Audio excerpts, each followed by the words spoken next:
do it either? No Let's bisexual see. men To at know, all? to know he likes it in the butt. Nah. Even, For real though, that's what I'm thinking No. about. even if it happened 20 years Mm, before, you're uh-uh. still like, it doesn't matter how long No. ago it was. You would call off a I would. whole That would wedding. still be in the back of my head. What Like, if y'all were getting married what and if then he's right? cheating on me with a guy? Can't Okay, go back. but like, let's say y'all are getting married. Okay, like you're about to walk down the aisle and he's like, "Babe, I gotta be honest with you about something. I used to do gay porn. I'm Mm, sorry. It was 20 years ago. I'm not doing it anymore. It's all scrubbed from the internet. I paid lots of money, dang. but I used to do gay porn. You'd call it off. You call the wedding off. Oh my goodness, That's guys! That's how serious it is. All right.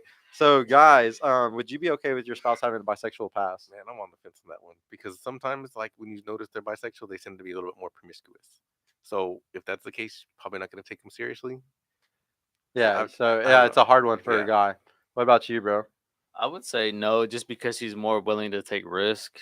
So I feel like That's a good way to see it. she would be more willing to take chances and probably cheat and just do different crazy ass shit. So I would probably say no, to be honest. Okay. No, that's funny. Men or women, I feel like are really different when it comes to this one sometimes. Um, how long until you move in with somebody?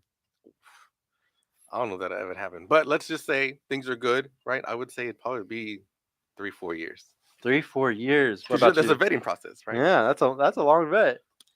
We'd have to be like significant others. So like probably like kind of like he said, like 3+ years, in my opinion. Because anything before that is just like It's too soon, man. it's way too fucking soon. You know what I mean? Okay. How long till you move in with a guy? Mm,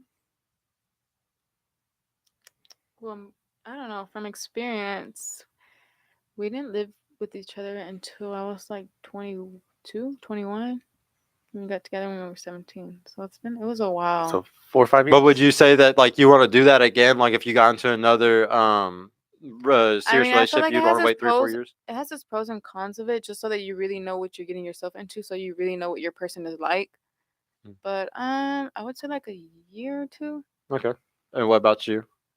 How long till you I'd move in say with like someone? 3 years. 3 years? Mhm. Man, guys, I'm gonna I say have a 7. question. Yeah. What was the cons of it with you moving in with the person? Mm, I just like this company, like the company. Okay. Okay. What you mentioned earlier, like quality time, right? Yeah. All right. Well, this is something that probably a lot of people disagree with me on, but I think one of the biggest issues today is that people aren't getting into that commitment, and that's something that you need to get good at. Like it all goes back to provisioning. If guys were providers, if we were all making 150K a year, you could easily have that girl living with you, and she would bring so much to the table. You would be bringing a lot to the table, literally bringing the bacon, and then she would be helping you out in all these different aspects. What, or you wait 3 or 4 years and you take care of all those other things on your own while also working full time and doing all this stuff. When you could have a partner at home that's helping you take care of all those things. And a lot of guys in the manosphere get scared of living with a girl, and I understand why. There's a lot of negatives that can come with it, but I like to teach guys that if you start the relationship correctly, you do not have any of those issues that we hear about on the internet every day. All those issues where the women are, taking advantage of them or just really treating them like shit and stuff like that, or cheating on stuff. None of that shit happens if you start the relationship red pilled and you start it, from the start, like this is how it's gonna be. So I want to say to y'all, man, watch out putting something off 3-4 years because you A girl's could gonna wait that you long. because yeah, there's very few women that are gonna wait that long. And like it like if you have genuine desire and she's doing all the stuff right and you're doing all the stuff right, I truly believe that y'all should move in ASAP because you're going to save a shit ton of money on rent, especially if she's paying rent somewhere else and you're paying rent somewhere else.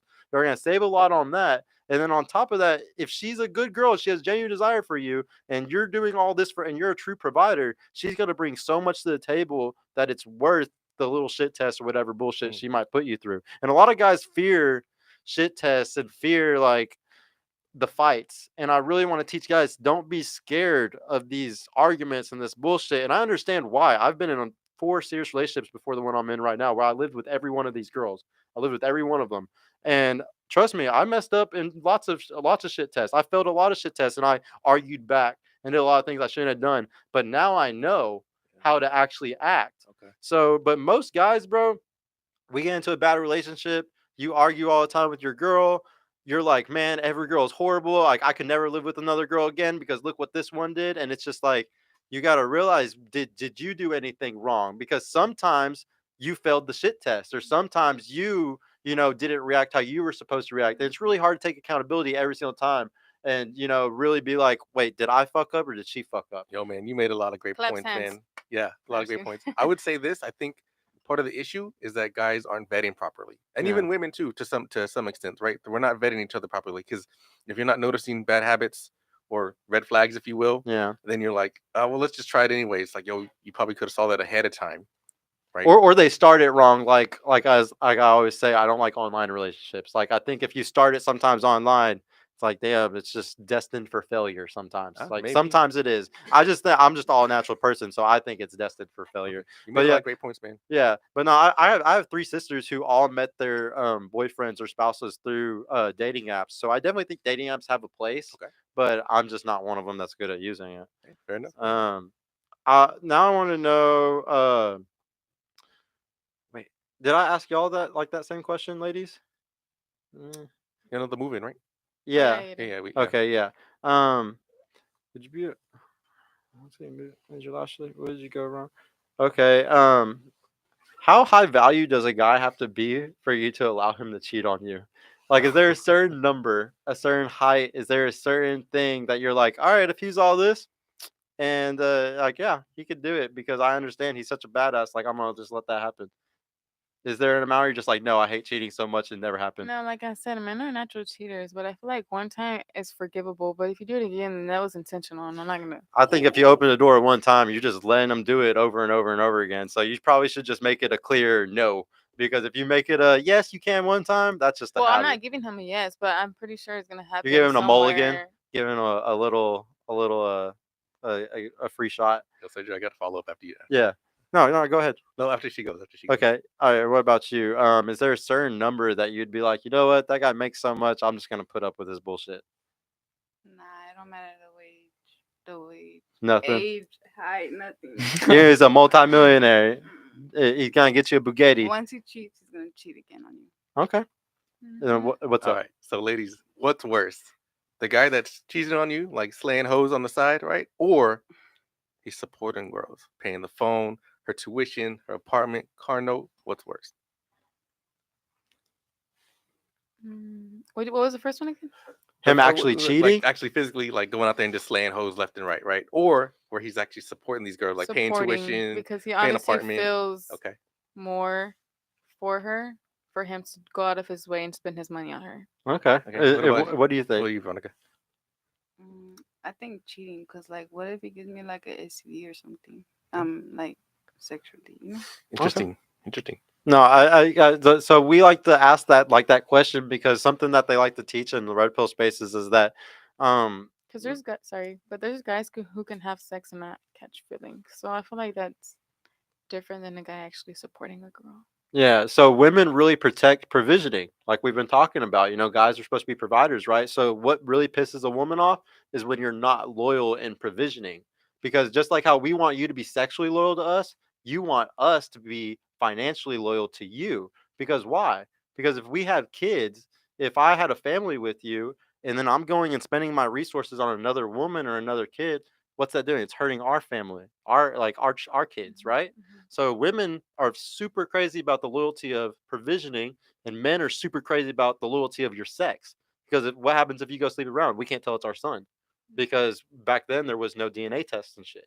So that's why men are like, that's why you're really like, oh, you better not be providing for other girls or sending girls money or any of that shit, because that's a big deal to you. And that's why we're like, you better not be texting those dudes or going to sleep with any other guys or doing any of that, giving attention to men, because what the fuck? That's ours. That's our vagina, That's seriously how they I say it. agree. Yeah, I agree. And our money is yours. You're like, you better not be giving my money to no other bitches. That's funny. So guys, does it matter if a woman's valuable enough to let her cheat? Wait, what? Can a woman be so valuable that you'd let her cheat? Hell no. No, Hell no. because, It's just to know that it's because a if hell she's no. cheating, like she's Hell already no. emotionally detached or involved with that other guy, so Yeah. it's a wrap. Man. It's because they're cheating with their emotions. Hell Um, no.